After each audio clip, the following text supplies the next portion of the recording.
I'm not really sure when this all started, but in fact, I have a vivid memory of third grade Tyrone and meeting him in the intersection of 18th and Briggs Street. We were walking home from school one day, and my cousin just happened to mention, through tears and blowing her nose, and she had, bloodshot eyes, and basically she was saying he was terrorizing her, and I knew just then I had to do something. In fact, as we were walking up the hill, I was making up my mind. And since she had already talked to all the other kids, by the time we got to the top of the hill, everyone had the memo. All the kids were on the corner. They were in the street, they were screaming, and I was ready to do something. So as I stepped off the sidewalk into the street, there was Tyrone, and I said, "Tyrone, you better stop messing with my cousin or else."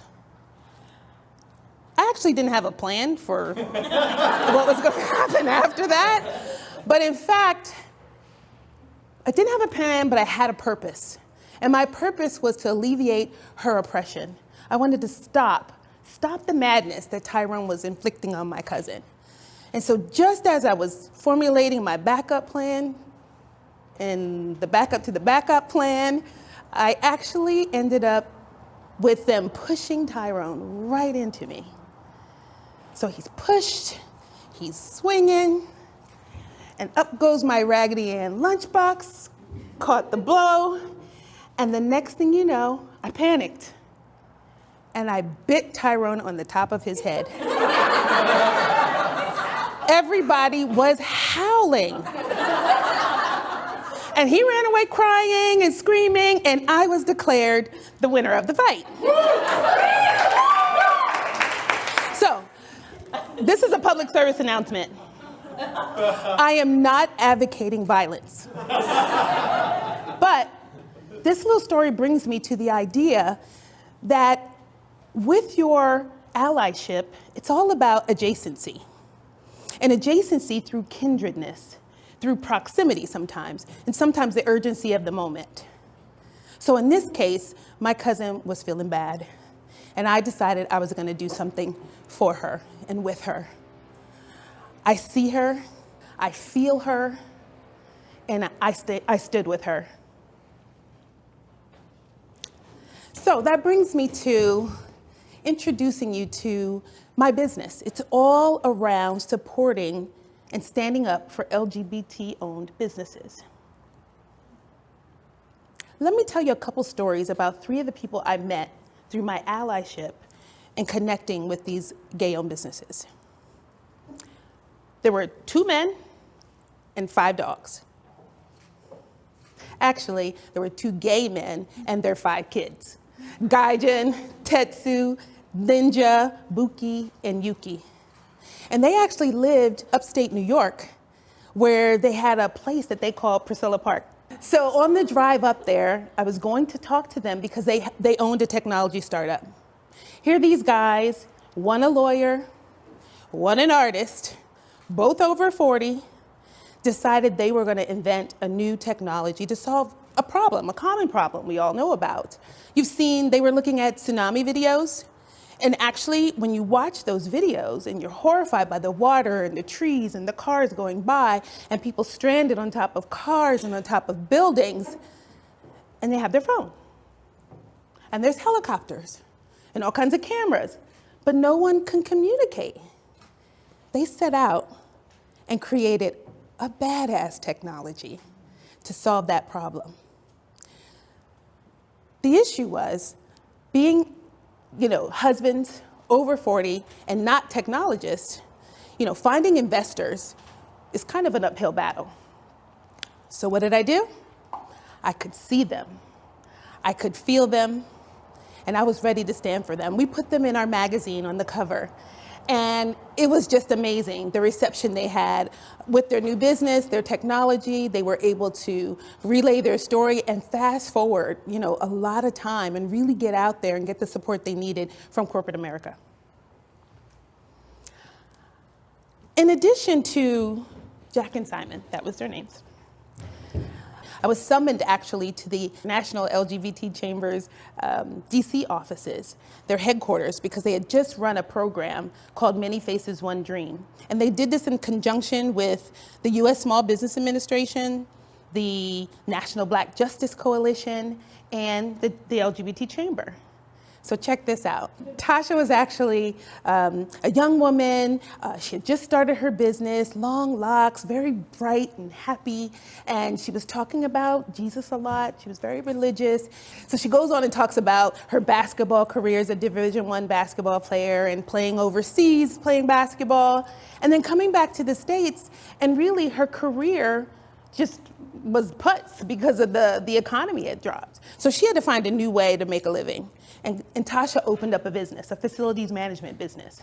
Now get this, what I didn't know was that the government went to Tasha's church to find entrepreneurs. This was one of the situations where the blending of church and state actually worked out. So Tasha ended up being able to get resources and money and funding, millions of dollars to scale and grow her business.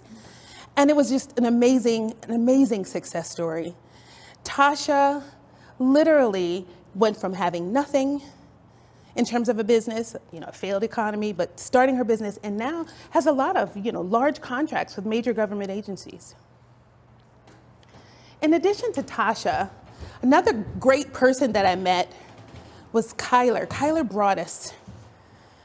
And Kyler Broadus was all around seeing another person.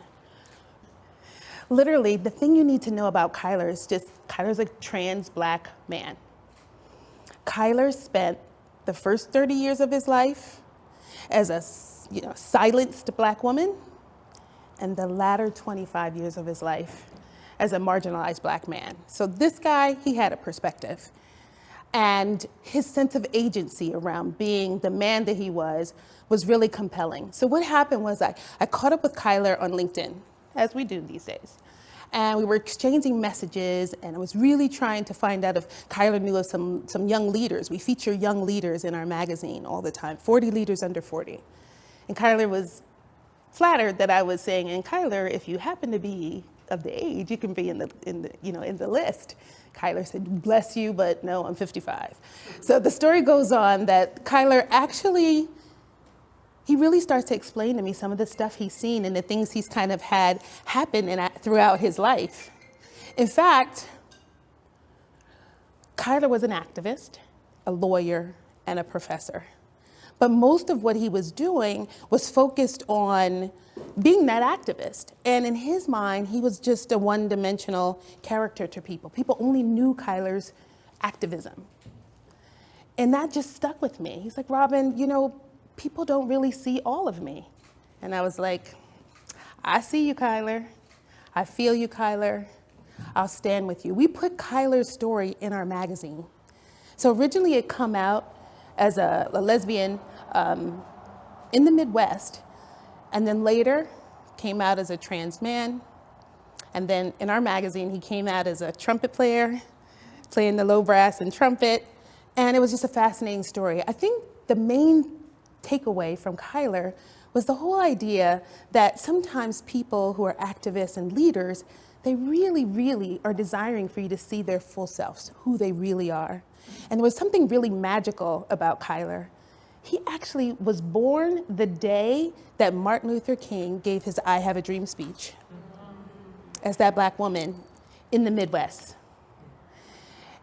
And if you know anything about that speech, the architect of that speech, the guy behind the scenes, was a guy named Bayard Rustin, who happened to be a not so closeted Black gay man.